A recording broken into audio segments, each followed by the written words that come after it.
Welcome to the New Warehouse Podcast, the podcast for those that are curious about what's possible inside their four walls. Before we get into this episode, let's hear a word from our sponsors that make this all possible. Do you feel like automation is unapproachable? Well, Big Joe Autonomous Solutions is changing that with the AP44. The AP44 is a fully autonomous pallet truck built for real work. Floor-to-floor pallet transportation, no infrastructure changes, no complicated IT project. Setup happens right at the onboard touchscreen. If you can use a smartphone, you can use the AP44. Just select a mission and the AP44 gets moving. Easy switch between fully autonomous, semi-autonomous, and manual mode on this pallet jack keeps it versatile. Learn more at BigJoeForklifts.com. That's BigJoeForklifts.com. Are you shipping orders? Of course you are. Are you getting cash back on your parcel spend? With Dash.fi, you can maximize cash back with their special focus on shipping spend. Leverage their corporate card platform to get cash back on your shipping spend and utilize their AI-powered audit tools to make sure your finances are tight. Don't leave money on the table. Check out Dash.fi at Dash.fi. Did you check your clipboard today? Throw that thing in the trash. It's time for a new way to run your dock and yard operations with Conduit. Streamline your dock scheduling, driver check-ins, yard management, and photo proof into one digital platform with Conduit's easy-to-use system. If you're still using clipboards, spreadsheets, whiteboards, or nothing at all, it's time to cut the chaos and get on Conduit. Go live in days, not months, at www.helloconduit.com/new warehouse. That's www.helloconduit.com/new warehouse. Temp agency let you down again? It's time for a different approach.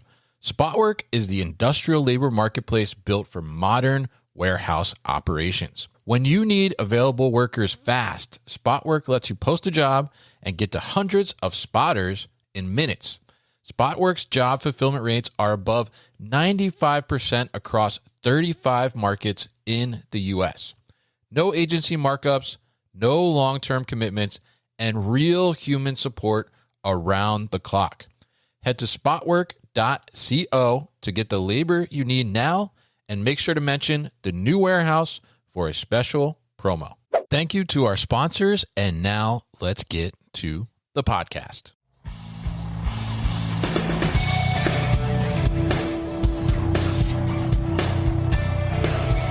The New Warehouse Podcast, hosted by Kevin Lawton, is your source for insights and ideas from the distribution, transportation, and logistics industry. A new episode every Monday morning brings you the latest from industry experts and thought leaders. And now, here's Kevin.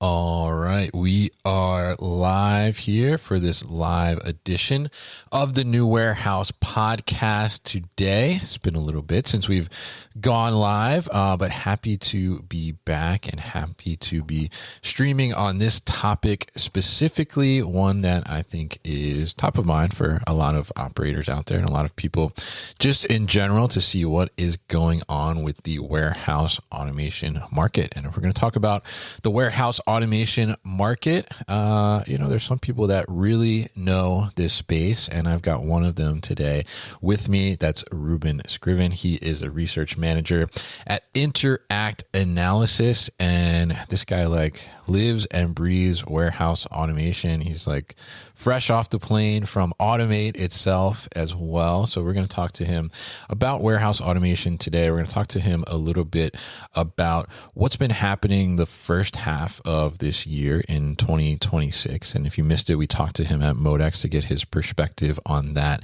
as well. But he is going to give us some of the trends, what's driving some of the trends, some of the things he's seeing that are interesting in the space as well. And a lot of that insight is coming from, if you're not familiar, Interact Analysis puts out reports and analysis on these different industries and specifically warehouse automation. So this is coming from their mid-year warehouse automation report. So Rueben, welcome in. Welcome to the show. How are you, sir? I know you're hot out over there in the UK right now, but tell us how everything's going. Very hot indeed in the UK. Probably the hottest we've been since 2022 when we had that massive heat wave.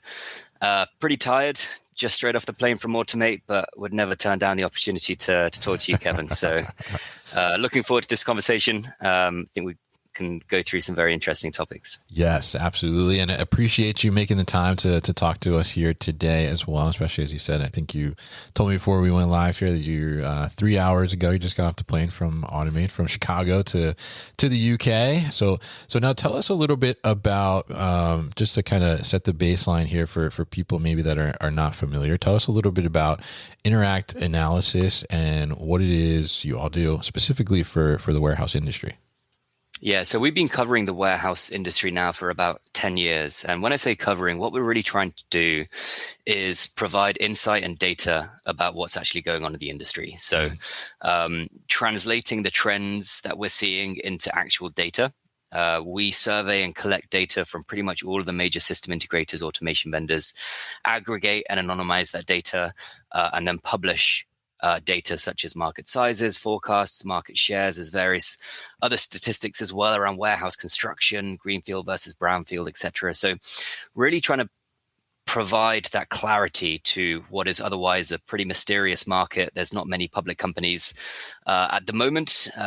So providing that transparency and providing the insight for companies to better evaluate trends in relation to their product roadmaps, as well as for end customers understanding what the trends are in relation to the automation to make sure their systems are future-proof. Yeah, absolutely. And I think great insights that you all provide, and especially yourself personally, as we've talked on the podcast a couple times before, and, really appreciate what you do for the industry. And you mentioned something interesting in there. I think this is kind of timely as well, right? You mentioned that not a lot of these automation companies are public companies, right? So like what's going on? Where's the transparency there? But as we saw in news yesterday, right, Agility Robotics announced that they are planning to go public. So I'm curious, like your thoughts on that. Good move, bad move. What do you think about Agility, or just maybe like the humanoid space in general? Do you think that's a viable public offering? Yeah, I mean, it's a great way to get funding, a SPAC Sure. IPO. Yeah. I used to cover the EV space before I started covering the warehouse automation market. Okay. And there was the SPAC IPO boom in 2020, 2021. The issue with SPAC IPOs, as I'm sure many of you know, is that you don't need to go through the regulatory sort of protocol as you would if you're IPOing and providing that prospectus. So there's a lot less transparency. That's not necessarily indicative of the company itself. However, if you look back in the EV boom, I don't think any of those companies that went public via SPACs are still operating. So I think SPAC IPOs in general have a pretty sour taste in the industry.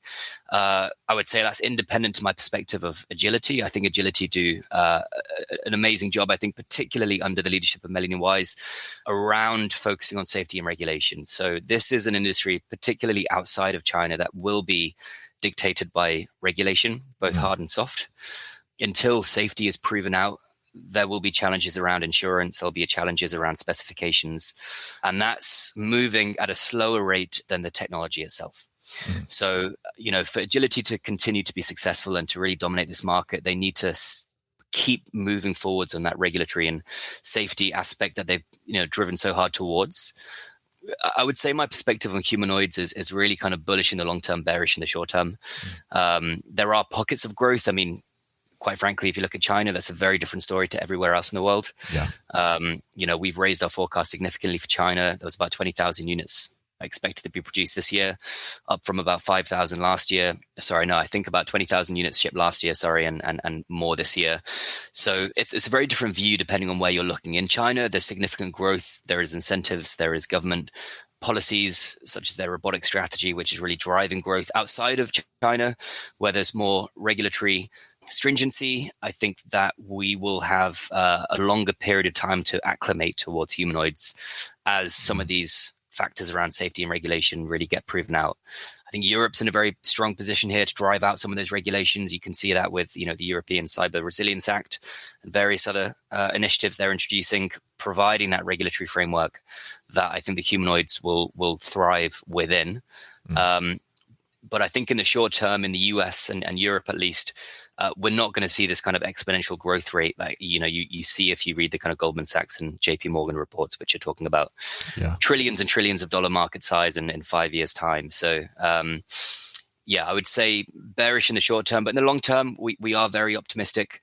If you extend that time period out, we have a psychological predisposition to assuming humanoids can reach human level capabilities, but we often don't think about what that capability looks like above human level. And my sort of thinking is, as soon as that development there is beyond that human level, that there is an extremely high ceiling upon the productivity they can achieve. So I think, we are probably overestimating the growth in the short term, but potentially underestimating their potential in the long term. Yeah. And I think it's interesting you said that, because there was a lot of talk. We even had talk of it on our podcasts over the last 2 years. I would say like 25, 24, that the, humanoids are going to be here very, very quickly, faster than we're expecting. But it seems like the brakes have pumped a little bit. I think, when we talked at Modex, we did talk about there was a noticeable lack of buzz or lack of hype around humanoids this year, right, as compared to 24 and 25 and the previous years, where there was a lot of attention around that, right? And I'm curious too. I think as I'm thinking about this, there seems to be these two levels of humanoids emerging almost, right? I see the agility is almost more of an enterprise level, higher tier, focused towards the customer. You look at who their customers are, right? It's Amazon, GXO, right? And there seems to be these more startup, earlier stage kind of humanoids emerging on the lower tier of the market as well. What do you think about that kind of dichotomy almost, or that dynamic? I think they both play different roles. Right now, the biggest application for humanoids is in the entertainment space, right? Dances. Sure. I think I saw that they're trying to introduce a humanoid UFC type sort of. I saw that, yeah. So I think, there is certainly an application there in the short term to prove out this technology and to generate revenue around this kind of entertainment application, as well as in the kind of research and academia arena as well. So, whilst those large enterprise deals are probably some years out, at least in kind of Europe and North America, there is an immediate opportunity around that entertainment piece. And that's really, I think, where those lower cost robots will come into play. You see them on America's Got Talent, you see them on various other platforms, and that's a use case. That's a use case that's getting born earlier than, say, the enterprise grade industrial and warehousing applications. So I think, they've got different sort of arenas. I think as well, what you'll often find is that those low tier companies are kind of actually targeting more of a open source is the wrong word, but they kind of treat their robot as a platform above which people can then create their own tools and skills and sort of software packages around, in effect providing the hardware for other people to customize and provide those skills around that. Whereas companies like Agility are looking to own the entire stack. Yeah. So I think that's also probably a way to think about that from a software stack perspective, where some of the lower cost ones are really kind of effectively a shell from which you can mold into your application, whereas companies like Agility are kind of trying to own that entire value chain.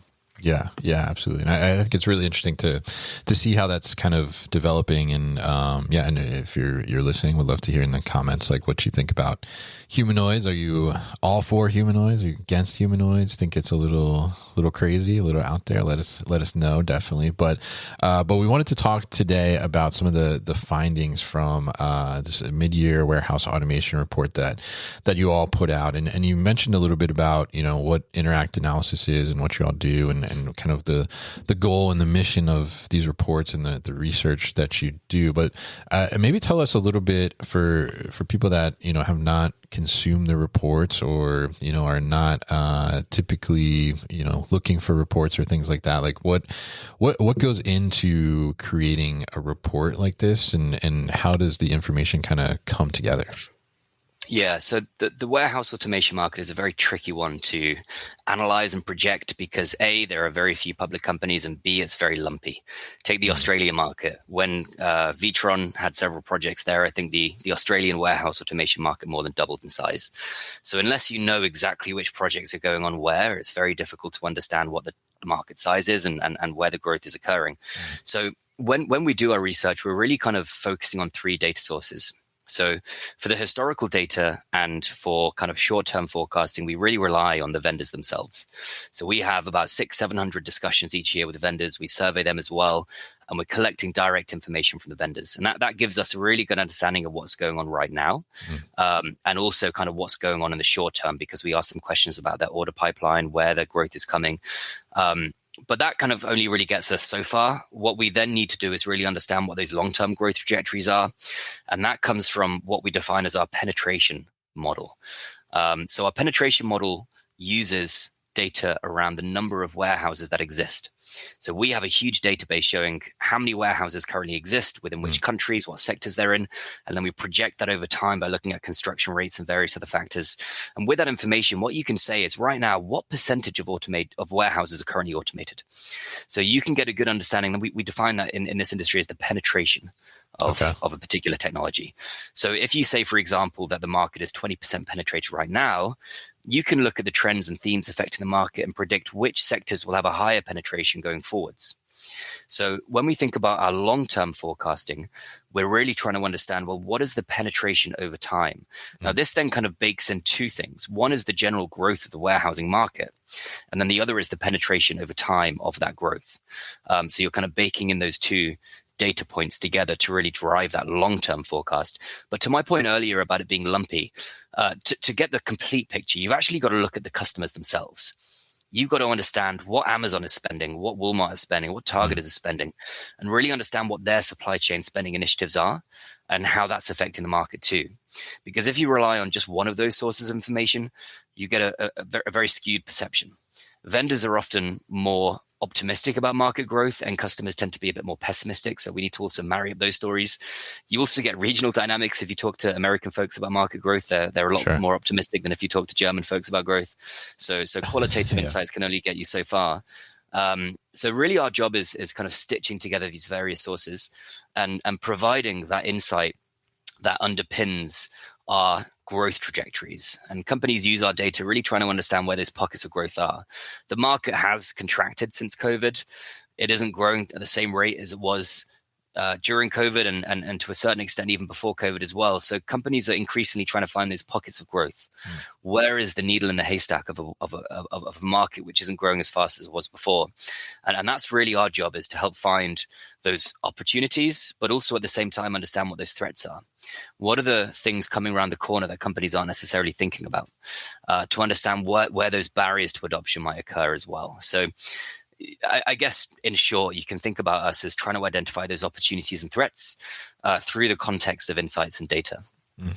Yeah, and great breakdown there. And I think, really interesting some of the takeaways from this report too as well. And you all put out multiple reports in the course of a year, right? So this is the mid-year warehouse automation report. And you send me some of the highlights too, and I looked through and I want to talk about kind of some of the things that I thought were interesting, and seemed like some shifts and things going on and we'll kind of dive into some of those here today. So one of the findings of the report, like, around food and beverage sector growing faster than anticipated when it comes to automation. Like, tell us a little bit about what is driving that in that specific sector. Food and beverage is a very interesting market because there are some drivers and barriers that are almost opposing each other.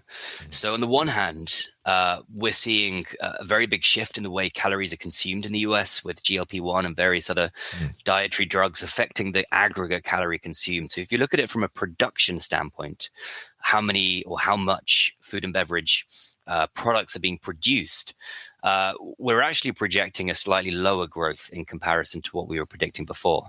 But one of the ways in which CPG companies are trying to mitigate this is premiumatizing. Premiumatizing, is that a word? They're trying to bring forwards more premium products, more kind of health conscious products. These typically have much higher margins to offset the lower aggregate volumes being shipped. And they tend to be in smaller quantities as well. And whenever you're handling smaller quantities, the logistical complexity goes up. So there's this counterintuitive trend in food and beverage where aggregate calories and volume being produced is going down, yet the complexity of the logistical operations is going up. And that's why, actually, when you look at our warehouse automation forecast for automation, we're seeing a higher than expected growth. But when you look at the automation that goes into the production of food and beverage, particularly around the AMRs and mobile robots used in the production process, we've actually brought this down slightly. So it's kind of an interesting counterintuitive trend there where you really need to identify how the value chain is shifting with respect to the kind of big elephant in the room in the food and beverage space, which is GLP-1 and the ways in which consumers are consuming Yeah, absolutely. And I think it's interesting, GLP-1 that came across to me in a press release actually earlier this week about something else related to logistics. And you think about GLP-1 and obviously, there was kind of a whole, and I think there still is a whole thing going on. Like, there's a lot of shipping volume around the GLP-1, just the drug or the applicator, like itself, right? And like, how do we handle that spike in volume? But it's interesting you're talking about kind of the impact on the food and beverage sector. And then what I got sent to me earlier this week was actually around the ramp up in returns related to apparel around GLP-1 too, because people are losing weight very, very quickly, right? So they're like have clothes and they're not sure what sizes are fit, and it's increasing kind of the returns bracketing in a sense. But it's interesting to hear that, and you mentioned there kind of the not necessarily like the calorie change and the intake and things like that, but the logistical kind of complexity increasing, right? And is that due to kind of like the way people are like expecting to get their goods or obtain their goods? Is that what's kind of driving some of that complexity you mentioned? It's a combination of them all. One thing that in the US in particular, there's a model for food and beverage replenishment, which is DSD, direct store delivery. And that historically has been quite a logistically complex operation because that does involve split case operation where you're picking individual items. So in the US, more than many other countries, there's more individual items being picked compared to most other countries in terms of their food and beverage sector, which typically is palletized or at best case picking operations. One clear, obvious example of this trend is the Electric AT Exotec partnership, where Electric AT historically has been focused primarily just on pallet operations. I suspect that the partnership with Exotec is to kind of focus more on the split case opportunity, which we're seeing more and more of in the food and beverage space. During the pandemic as well, there was a big, shift towards direct to consumer. PepsiCo announced several brands for their direct to consumer model that hasn't necessarily taken off. They've not bypassed the retailer yet, but nonetheless, it's still kind of on the horizon potentially. And I think there is more split case opportunities within the food and beverage space as a result. Interesting. Okay. And then, I mentioned apparel, right? And kind of the returns ramping up from GLP-1 there. But in contrast to kind of the food and beverage sector, one of the takeaways from the analysis too was that for apparel focused, right, the forecast is low around warehouse automation, right? And the increase in warehouse automation is not as high as expected. So I'm really curious about this because when I think about apparel, I think like, high SKU count, and would think that, automation, especially looking at things like ASRS systems, shuttle systems to get more dense storage around high SKU count would be appealing to apparel based operations. So what's, why is the forecast lower around apparel specifically? I think it's a question of relativity in the sense of when you look at the apparel sector as a whole, and compare that to the total aggregate revenues generated in the apparel sector more broadly, it actually does have quite a high spend on automation in comparison to its end market size. So it is a pretty big market for automation. That being said, during the pandemic, there was a huge proliferation of investments. Companies like Macy's looked to centralize their fulfillment operation. We saw significant investments from the likes of Urban Outfitters with TGW, I believe.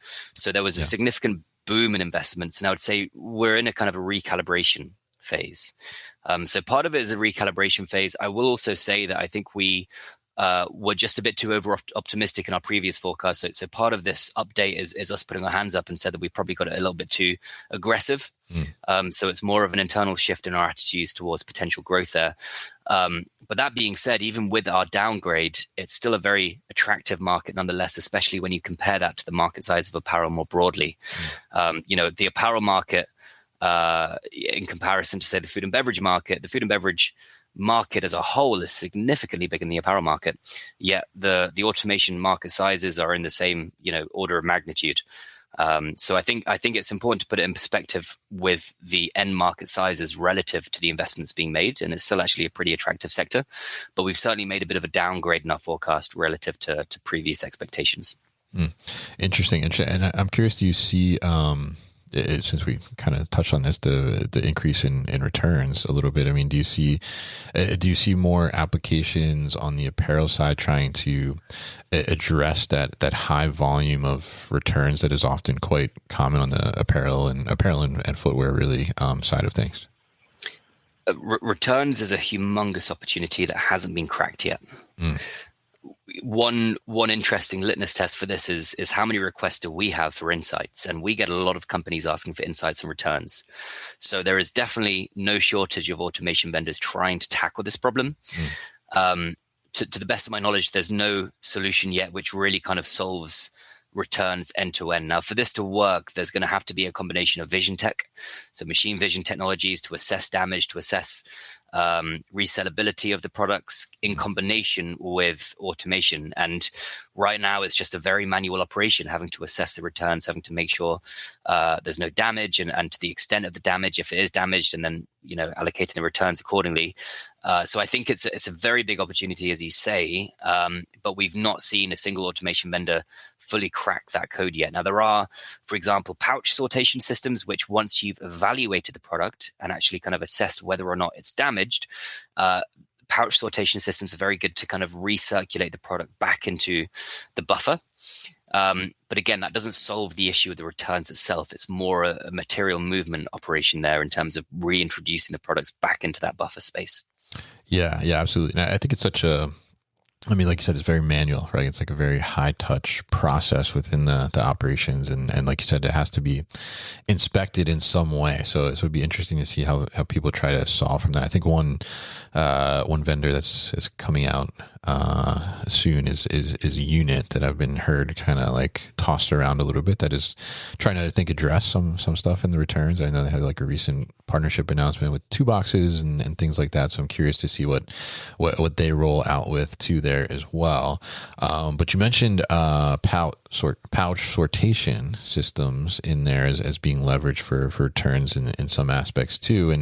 And there was a note kind of around the evolution of pouch sortation systems in the analysis, the report, and some different use cases that are kind of bubbling up for the pouch sortation systems themselves. So tell us a little bit about that. Like how are people using these? When we started covering this market about 10 years ago, there was a huge amount of buzz around pouch sortation systems, particularly as it evolved outside of the apparel sector and using pouch sortation systems for other sectors. But for several years, pouch sort is really limited to the apparel sector. And, there is a lot of usability for other sectors, but for one reason or another, it really was primarily only deployed by pouch sortation systems, by apparel retailers. This year, however, we've spoken to a number of vendors who are saying that actually more vendors or more end customers rather are deploying pouch systems outside of the apparel sector. We had one company that was saying that, there were some pharmacy companies, healthcare companies that were starting to use pouch sortation systems. There's another big pouch sortation provider that's now using it within parcel facilities. So adding additional sortation capacity on top of the belt-driven or kind of conveyor-based sortation system on the ground, utilizing the full cube space of the sortation center by deploying pouch in the ceiling area of the facility as well. So we've effectively kind of lifted our projections a bit by accounting for the fact that we're seeing more use cases of pouch outside of the apparel sector. And this kind of prophecy per se, from 10 years ago is starting to eventually kind of become a little bit more, grounded in truth.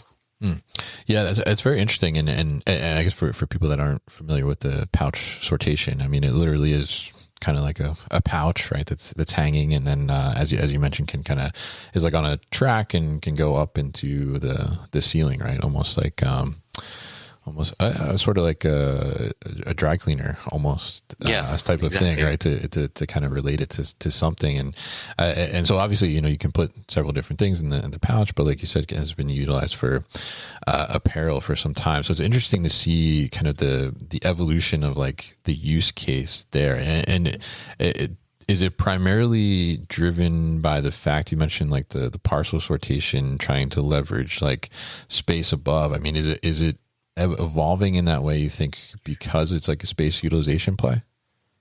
So that's our thesis at the moment. One interesting thing that has been challenging the parcel industry recently is the number of small-sized parcels, particularly those that are kind of polybags. If you order things from Shein or Temu or various other sites, particularly from China, they come in a very malleable plastic packaging, and that is very challenging for sort of roller-based sortation systems to handle. They can get caught within the rollers, they can get caught within the units themselves, and that has been plaguing sort of parcel operators for some time. So another kind of maybe benefit of pouch is that they are better suited for handling those types of items. Now, whether or not that's a driver for the use case of pouch and parcel, I'm not entirely sure. But our kind of main thesis is around kind of space utilization at the moment, but that also might play into it too.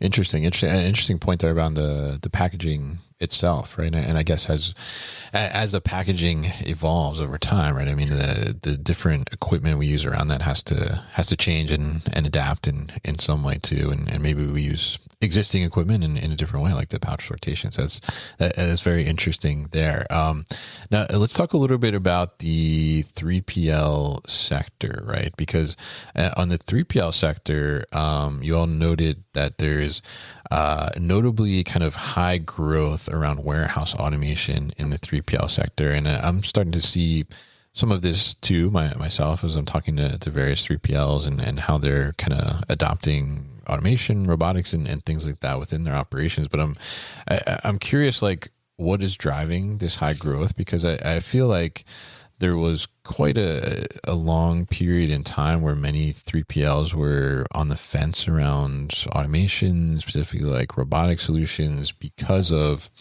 the ROI not necessarily being there or aligning with, the timing of like specific client contracts, right? Yeah. And variability in SKU types and things like that. And, how do we find a solution that's going to fit multiple clients versus like just dedicated to one client. So tell us a little bit about what's going on in that sector, and what is kind of the drivers of some of this higher growth that you're indicating. There's a lot of nuance in this, so I'll try and keep it succinct. But fundamentally, it's starting from a very low base. So if you look at the penetration of automation, the percentage of 3PLs that have automation is far lower than other sectors for the reasons you outlined before. Contract lengths tend to be too short to justify automation investments. Now, there have been several factors recently that have made automation more attractive. So firstly, there have been different investment models where there's been, for example, co-investment between the end customer and the 3PL. Take the Nestle Swisslog site in the UK with GXO, formerly XPO. At the time, that was a co-investment between Nestle and XPO for the Swisslog automation. There's also been sort of innovation around the contracts. So there's this idea of a 3+2 contract, where if all the KPIs are met in the first 3 years, it automatically extends to an additional 2 years. And that contract length helps justify automation investments as well. So that's kind of more around the sort of contract structure that's enabled this. Another factor here is the types of automation being used. So more service-based automation, robotics as a service, has enabled a better ROI, so quicker ROIs. For example, you can see DHL investing significantly with Locus Robotics. Other 3PLs as well investing in this more kind of RAS model, robotics as a service. In addition to that, you've got the tariffs. Now, the tariffs were a big source of uncertainty, and as a result, the investments in automation were down in general. However, with that uncertainty comes more outsourcing. So 3PL saw more companies outsourcing their logistics because of the uncertainty around tariffs and how tariffs would affect logistics. So there was kind of just a net increase in investments in warehousing space from 3PLs as a result of more companies outsourcing logistics, which again had a positive impact on the market. And then I think finally, we're seeing more and more 3PLs seeing automation as a value add for their clients. I won't go into too much detail on this, but there's an interesting kind of hypothesis we have, which is that system integrators and 3PLs are going to converge more and more. If you take Vitron as an example, when they deploy a site, they deploy the automation in the site, and they effectively provide the labor to operate that equipment as well, not just maintaining it, but actually operating the site. In other words, you basically just find Vitron labor in the site. Now, that's very similar to a system integrator, similar to a 3PL, in the sense that in some cases they provide the human capital model where they just provide labor for a site that's owned by the end customer. At the same time, we're seeing more system integrators, or I should say automation vendors, building sites themselves for 3PL operations. Take Nimble Robotics, for example. They're buying facilities, automating it, and then outsourcing the logistics there. Greenbox as well, the co-investment from SoftBank and Symbotic, building out facilities and then opening that up for companies to use. To a certain extent, Lineage Logistics as well, and these other kind of cold chain providers have a similar model where they're effectively kind of integrating the automation within the sites and then outsourcing that. They do have third-party integrators to help with that, but nonetheless, it kind of exemplifies this trend towards 3PLs acting more like system integrators, automation vendors who are bringing the automation in and then outsourcing the logistics after that. So it's an interesting thing. We've been sort of predicting this for the last 5 years or so, and I think this prediction is starting to come true. I will point out that we've made many predictions that haven't come true. If you throw enough at the wall, some will come true. But that certainly seems to be kind of bearing fruit now.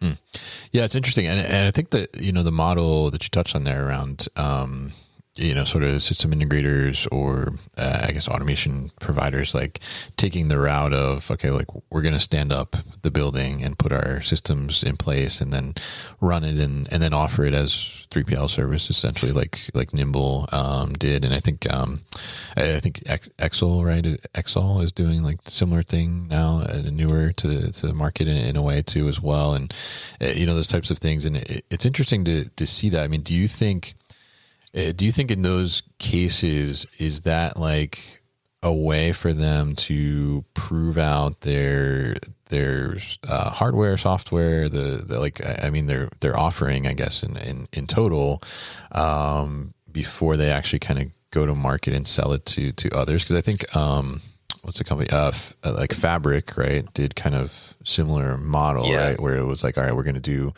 micro fulfillment centers with our technology, and then it evolved to, all right, we're going to offer our technology to others to buy that. I mean, do you think that's kind of the play there, or do you think it will remain internal more in the long term? I think Fabric is a great cautionary tale here in the sense that they were an automation vendor that tried to add 3PL services. Yeah. I think fundamentally you've got to be a 3PL that provides automation services, in the sense that the 3PL operation or the logistical part of that is fundamentally the reason they're outsourcing the logistics in the first place. So I think automation vendors that go into this model need to really understand the 3PL market. Now, to your point, in terms of testing that automation out in the first place, I mean, fundamentally, the best model here is Amazon, right? Amazon built their automation for their own operation and actually used it themselves before then outsourcing it to their new kind of 3PL model. So I would sort of caution against automation vendors testing out their automation with a 3PL model. I would really only encourage those who have a very well tested out automation model before kind of entering the space, or conversely, partnering with 3PLs or having maybe a co-investment with a 3PL. But I think there is a lot of complexity with operating a 3PL, and I think it should be taken with some caution. Yeah, absolutely. And I think there's complexity on both sides, right, of the table. I mean, there's complexity in, deploying and integrating some of these automation solutions. And then there's complexity just, sounds easy, ship boxes, right? But there is complexity around that from a 3PL perspective too. So it's kind of when you try to bring those complexities together and do it under one umbrella, essentially, I think it adds definitely some challenges there for sure. Now, let's talk a little bit. We mentioned Fabric there, so let's talk a little bit about micro fulfillment in particular, right? I think that I've seen micro fulfillment kind of go through these waves, almost in a sense, right? Like it was, micro fulfillment was like the hottest thing, like a few years ago. Q-commerce and get things out and ship them, delivered in 15 minutes, et cetera, right? And that's working, right, in some parts of the world where it's very like densely populated. But I feel like in the US in particular, that kind of like fell apart as we came out of COVID, right? But I'm seeing like more talk about the micro fulfillment now, but I think notably, one of the biggest use cases for micro fulfillment is certainly around like grocery delivery, right, and that type of thing. But in the report, you noted that e-commerce grocery automation is still kind of low on the forecast level. So, do you see that picking up if micro fulfillment kind of continues to pick up too as well, or what is the kind of relationship there in your perspective? It's low as a percentage of the total investments in grocery automation because of how much investment is going into the distribution centers, particularly symbolic with Walmart. You've got Vitron, you've got other companies like that are really automating the distribution model. But yeah, I mean, MFCs, micro fulfillment centers, they had their big boom bust cycle, didn't they, in 2020, 2021. Everyone was talking about MFCs. A lot of grocers jumped on the bandwagon, and fundamentally they were running before they could walk. So they were really trying to automate a process that hadn't even been formed in the first place. And what many grocers learned is that you've got to really understand the e-grocery operation before you can automate. Automation is the final part, and there needs to be several layers of intelligence and process underneath that. Another significant factor plaguing the US when it comes to online grocery is the speed at which customers want their deliveries. In the UK and in Europe, we had online grocery in like 1997. I think Tesco's first launched their service, and it was terrible. It was really, really bad. But it kind of trained customers to expect a long delivery time. And even though they can now deliver it much quicker, customers in Europe aren't expecting their deliveries in 30 minutes. Whereas in the US, Instacart came about in 2015 and really popularized it around that sort of time period with their sort of 2-hour delivery window. And the only way grocers could compete there and take away any market share from Instacart is to compete on that model of rapid delivery. Now, that makes it really difficult to fulfill online orders in the US. because if you have a longer window, you can batch orders, you can have more flexibility around what orders you pick first. But with very rapid delivery times, you've got to do discrete picking order by order and get it out the door as quickly as possible. So that's kind of maybe the backdrop. And post 2021, we saw this big contraction. Companies stopped investing in MFCs, and they were like, you know what? There's actually a huge amount of incremental gain we can get just from the just from the software and the process. So they were investing a lot in that. And now they've kind of reached that point where they've kind of almost maximized the gains from that process. And they're starting to rethink about MFCs. And really, it was kind of Walmart's announcement of them rolling out 400 MFCs across their network. That was the catalyst for this kind of reintroduction of the idea of MFCs. Yeah. Amazon keeps on sort of, sneak peeks here and there every now and then. We obviously track a lot of information about job hires. That's a big thing we look at in terms of trying to predict growth, is looking at who's hiring. And Amazon occasionally will be trying to hire loads of MFC engineers and then stop hiring them and then hiring them again. And so they're constantly tiptoeing around whether or not to deploy kind of MFCs at scale. So I think we haven't quite got to that inflection point again yet, but certainly there's a lot more talk of it. And I think we are about to enter this phase where, as soon as one other big company starts to announce a big rollout, I think others will follow suit. The grocery industry, because of how thin those margins are, you often find these big step changes. Yeah. Because no one invests until everyone invests. And then you get these big boom bust cycles. Yeah.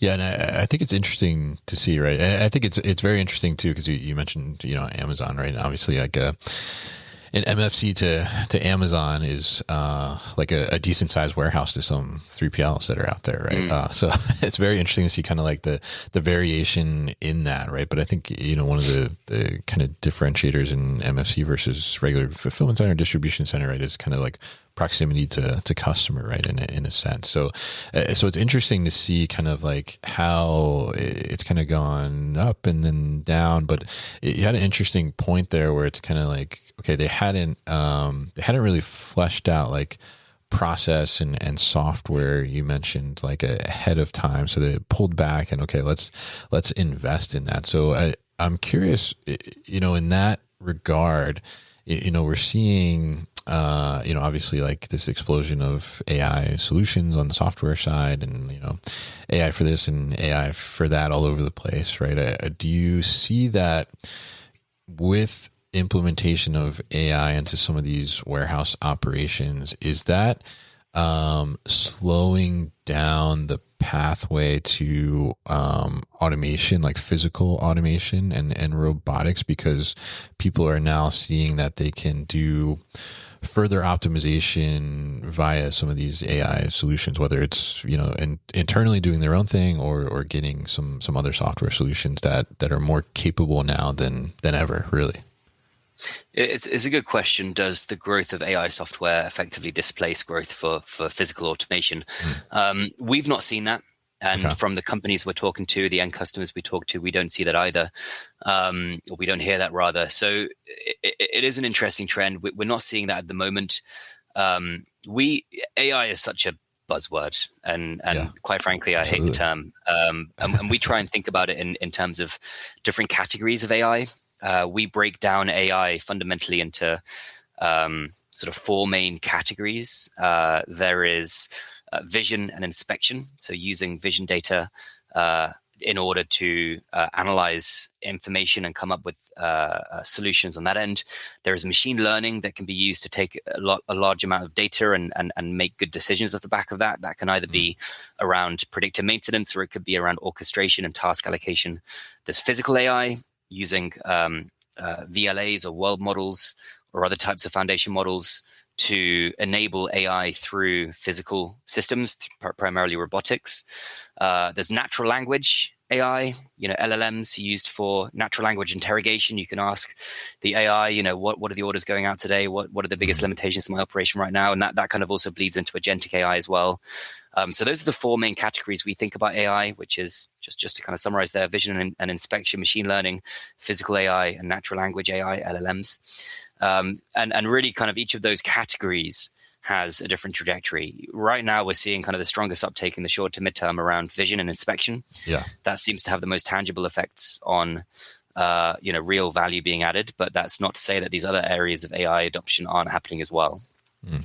Yeah. I think it's interesting to see, right? And obviously, like you said, I mean, it's total buzzword, of course, right? I mean, there's so many companies that are now .ai that were not, 2-3 years ago, right? So it's definitely something to jump on. But I think it's interesting too, like these different categories, as well as you mentioned, and seeing like how are they being utilized in the warehouse operations and side of things, and are they being leveraged to do some different types of things that maybe weren't quite possible before. And I think vision is one of those for sure that allows that to happen, or give as it says in the name, additional visibility, right, into things that otherwise like wouldn't have been caught by the typical human leader worker in the warehouse itself, right? So I think that opens up the door to a lot of different possibilities too, on how we can optimize, how we can apply some different solutions and things of that nature. Now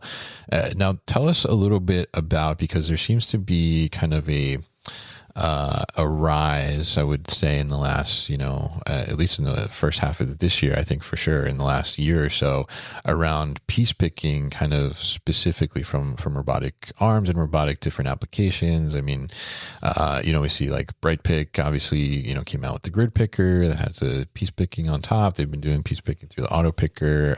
Locus Array, right, obviously was a big unveil at Modex this year. Carousel AI with AutoStore. Locus acquired Nexera, right? That's focused on piece picking specifically.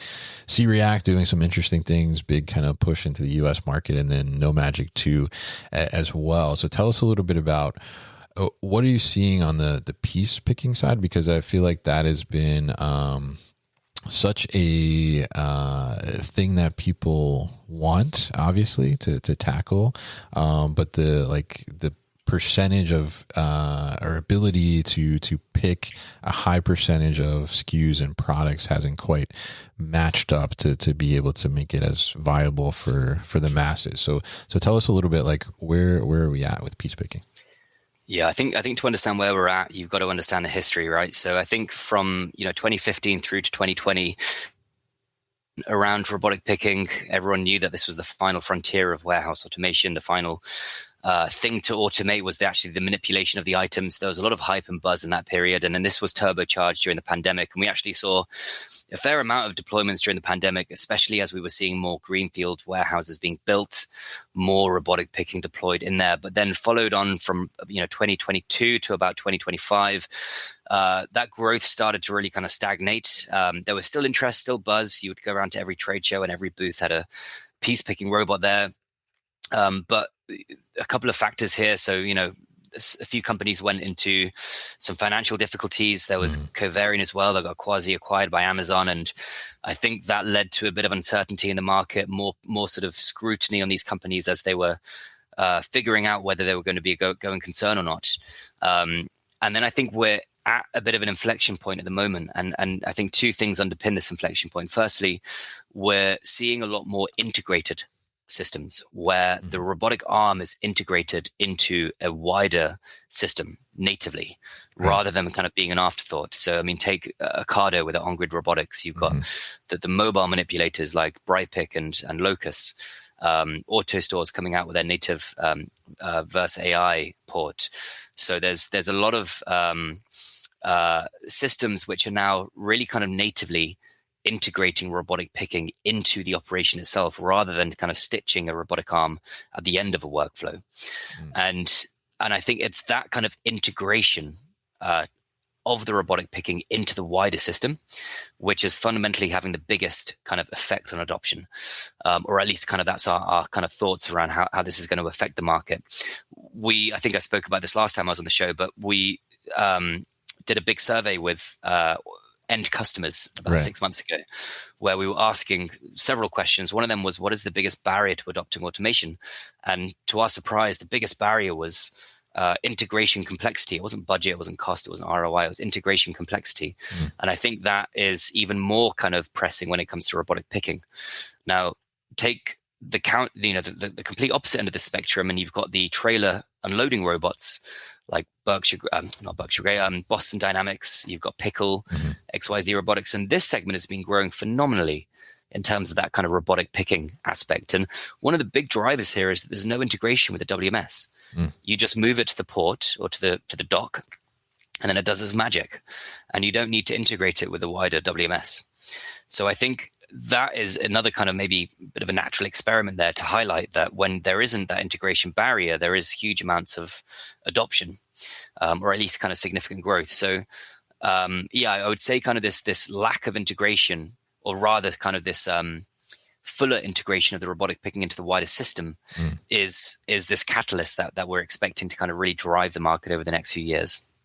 Yeah, I think it's interesting, and it makes total sense, right? That a huge barrier is the complexity of integration, right? And I was talking to somebody about this yesterday, actually, when they were kind of inquiring, like, what are some of the barriers to, get warehouse folks and operators like to buy a new technology, right? And I was like, well, one of them is like, they don't want disruption, right? So why do you make it like very complex, or, there's risk that like, hey, like, I might stop shipping. Like that's a big deal, right? And that can be like a pause or pump the brakes kind of moment, right? So I think that's very interesting there, and I'd love to see the piece picking, like you said, kind of integrated with these other solutions, right? Because I think that was, in my mind, like when I think about some of the operations I had worked with in the past, like, and I saw just kind of static robotic arms in the past, like trying to do some piece picking thing. I'm like, all right, that's,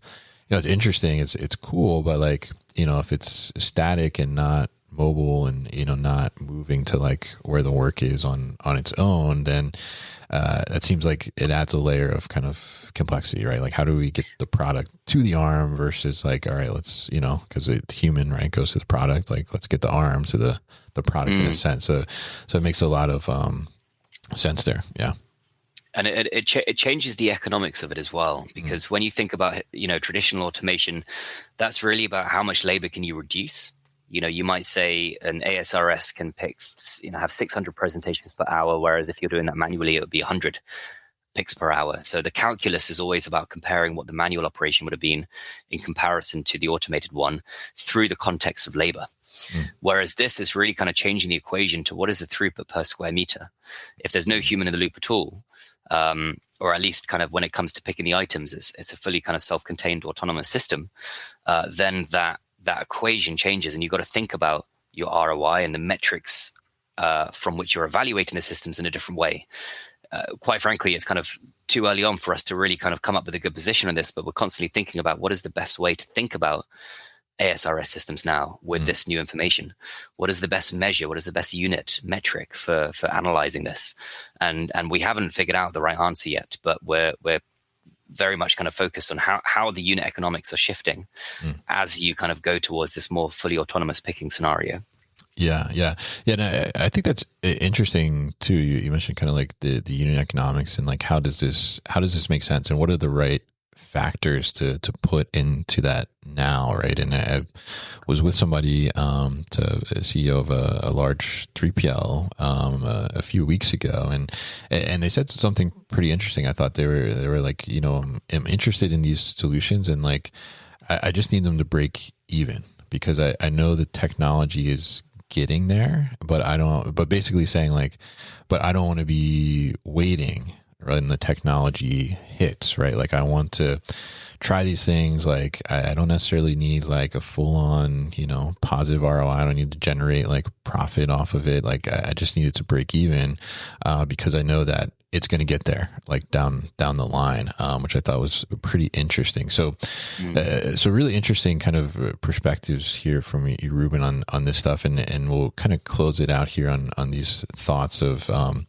You touched on this a little bit in the beginning, right? And you also mentioned kind of the tariffs driving some of the stuff around 3PLs as well. But let's talk a little bit about, because there's seems to be a lot of conversation, and I think rightfully so, around China kind of rising up as this kind of robotics superpower in a sense, like really, being forward thinking and investing in the robotics that they have in place already and that they will going into the future as well, versus like how is the US approaching this? And we're also seeing, I think notably some companies that are producing like their robotic solutions or automation solutions within the U.S. and doing, the made in U.S. So tell us a little bit about kind of what's going on there with like, the Chinese vendors or versus kind of like Western vendors and stuff. What is the dynamic that's happening here? It's an interesting one, right? So I think to understand this, you kind of got to go back to China. China's growth in the warehouse automation market was significant up to about 2021 when economic conditions started to kind of go downhill, and there was basically a smaller pie for a growing number of vendors. So margins were getting squeezed there, and many Chinese vendors, were trying to seek fresh pastures by going to Europe, North America, expanding outside of China. And some of them have been super successful, Geek Plus, High Robotics, HIC, for example. So we are seeing significant growth there. There is still, I would say, some negative perceptions, but one way in which that has been quelled, particularly in Europe, is this idea of white labeling. So High Robotics, for example, has done really well with their white labeling strategy where, TGW, SSI Schaefer, these other companies are effectively white labeling High Robotics systems and branding them as their own products. And that seems to be kind of an emerging trend we're seeing. Young Heinrich as well with their new Anton brand, which is effectively a white label of a Chinese product called from EP Equipment. So this white labeling trend, I think, is a very interesting approach that we're probably going to see more of going forwards, because that puts the brand reputation of the US company or European company in front of the Chinese product itself. At the same time, we're actually getting a lot of interest from companies who are trying to re-enter China from European and North American companies. So in the 2010s, there was a huge number of international companies that tried to move into China, and they were really kind of resting on their Western brand as their strength and their premium, sort of price and premium ability, talking about the fact that you're a German engineered firm or you're a US firm, and that really was the way you were selling your equipment. That most of those companies eventually got kicked out of China because prices eroded too quickly and they weren't fast enough to innovate around China because it's such a fast moving market. And we're getting a lot of companies who are trying to define out that this is kind of what we're talking about, this kind of China 2.0 strategy, which is how do we enter the Chinese market successfully? And it really kind of hinges around responding to local needs, so being very fast, nimble, and customizing where necessary, local leadership, really kind of driving home that you're not an international brand trying to rest on your European or North American heritage. You are a Chinese brand run by Chinese leaders, and you're kind of obviously got the backing then of your international partners. So I think it's an interesting time where a lot of Chinese vendors are trying to enter Europe and North America, and actually now a lot of European and North American companies are trying to re-enter China. So this is a very interesting dynamic that we're kind of keeping our pulse to the ground on. Yeah, I think it's interesting, and I mean, obviously there's an interesting dynamic, just U.S. versus China overall in the last several years. But I think it's interesting to, as you said, like now trying to re-enter the China market or the white labeling strategy as well. But I mean, I guess kind of the underlying question there for many probably is like, is there, I mean, do you see, or have you heard even maybe from some of the operators that you've talked to? I mean, like if, a TGW, as you mentioned, is like white labeling a High Robotics that is manufactured in China, like it's giving some US brand recognition. But is there effectively difference in like quality or anything like that, depending on where it's manufactured? Like, what are you seeing is like actually the end result, right, in that equipment? From the research that we do, that I'm confident there is a quality differential there. The question is, does the lower price point justify that? And I think that really is the fundamental question there. Some of these price points are 2-3x lower than the alternative one. And if the quality is only 20% lower, then that certainly kind of justifies that investment. So I think I'll be naive to think that the quality is going to be on par. But I think the price points that are coming in is very attractive for many operators. Interesting. And so then the ROI is working out a little better, even though maybe like the lifetime of the equipment might not be as well, or maybe needs a little more maintenance than typical. So interesting there. Okay. All right. Very cool. And so we're getting to the end of our time here. But I did want to ask you one more question as a kind of a closeout here. I mean, as you look at, the technology landscape within the warehousing industry as a whole, is there any kind of like underlying technology or solution that is maybe like flying under the radar a little bit that you think that people should be aware of? I think, well, in our projections, we've significantly upgraded our pallet shuttle projections. I think we were probably a bit too bearish initially, and that has consistently outperformed our projections. This, I think, is going to have pretty significant effects on pallet storage, pallet movement. I would say more broadly, though, not necessarily in relation to a particular technology. We're seeing this shift in the industry away from highly customized systems more towards more modular plug-and-play systems.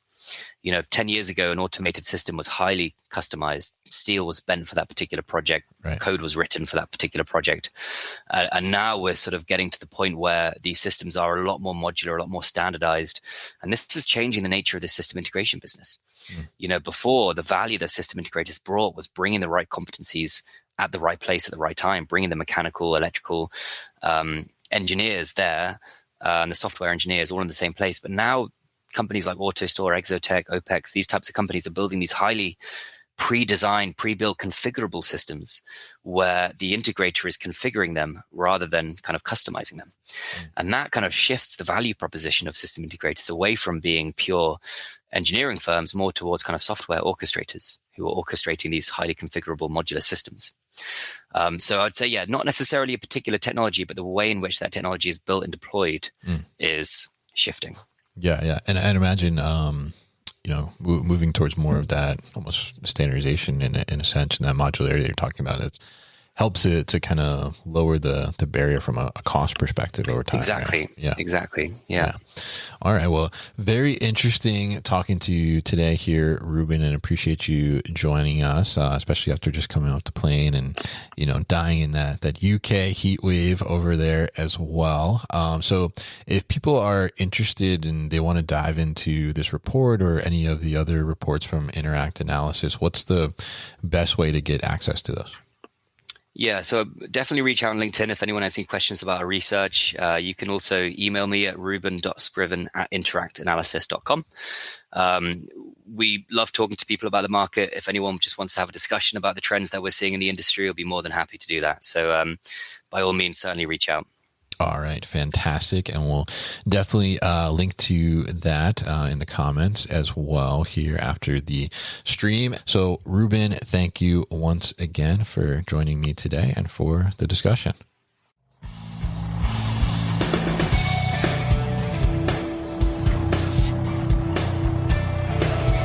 You've been listening to the New Warehouse Podcast with Kevin Lawton. Subscribe and check us out online at thenewwarehouse.com.